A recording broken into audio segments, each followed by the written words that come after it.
person to talk to. She was highly intelligent, non-judgmental, very loving and very supportive. She couldn't do enough for you. She had a great sense of humour, and I was always proud of her. She did what she truly wanted to do with her life against all the odds.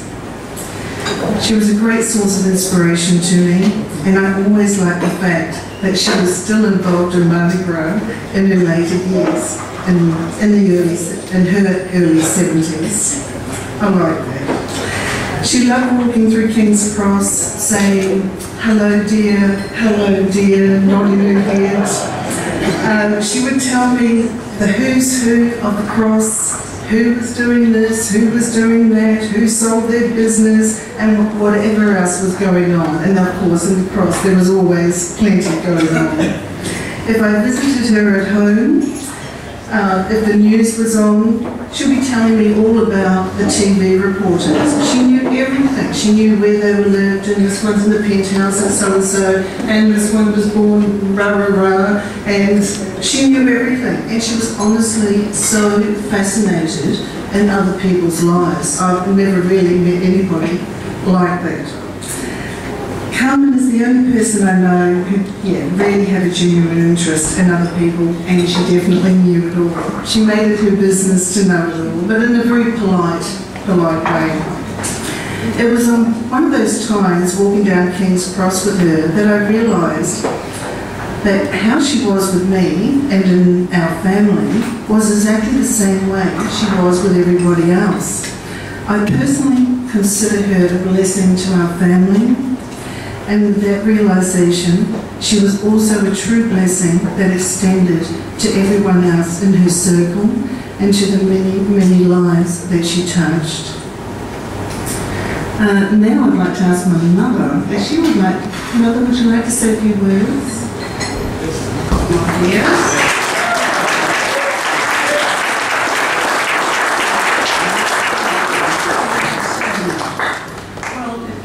Great pleasure to tell you all. I'm the eldest of 13 in the children, 9 boys, 4 girls. We grew up on a farm over Hospital Hill. We were very young, but we were made to work. It was a wonderful life. It taught us how to get by in life.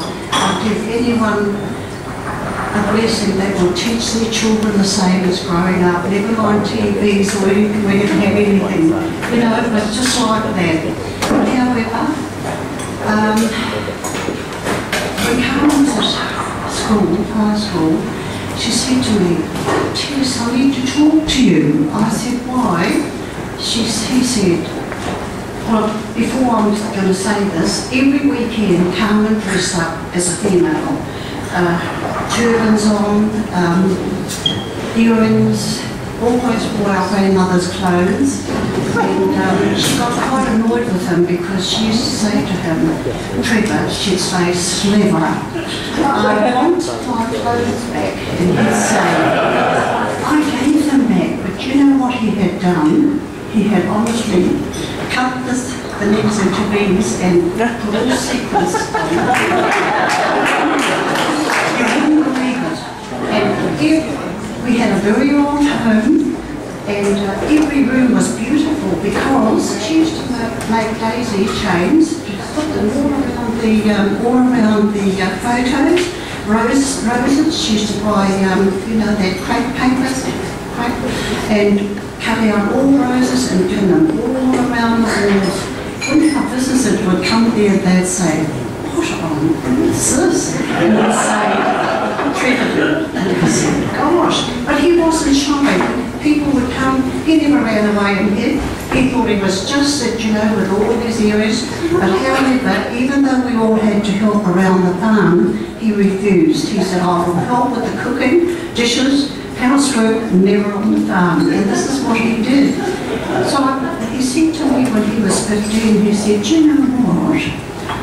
Help me, sis, I need to find a job. And I said, gosh, what would you do?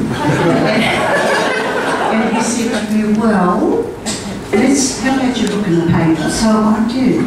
And about a couple of weeks after, I saw an ad in the paper where they needed children old enough to deliver telegrams. So I made an appointment, and this Mr. Woodless was the manager at the post office in Chelmsford then. He made an appointment, we went to see him. He gave Trevor the job. Well, while he was working there, he came home one day and he says to me, "Do you know what?" I said, "What?" And he said, "There's a lady by the name of Mrs. Matar. She's a Syrian lady. You people may have heard of her son. Michael Matar was a famous dress designer in New Zealand." And I said, "I do know the son, but not her." And he said, "But you know, every time I go and visit her with her telegram, she always says to me, 'I'd like you to come into my house and see me.'" He said, "Well, I'm not allowed." And he came home, he said, "How about letting me go in and talk to her?" I said, "Okay, but don't do anything, just stay there as short as possible." Anyway, a couple of days after that, he came home and he said to me, "Do you know what? This Mrs. Matar got me to go in," and I went into her house and she said, "You sit across the table from me and you'll find I want to talk to you." So she grabbed his hands and she said, "Trevor, I can see jewellery, makeup, gowns, wigs." She told him everything of his life, and you're going to be helping a lot of people. You're going to travel the world. You're going to become famous. And he said, "Me?" And she said, "Yes."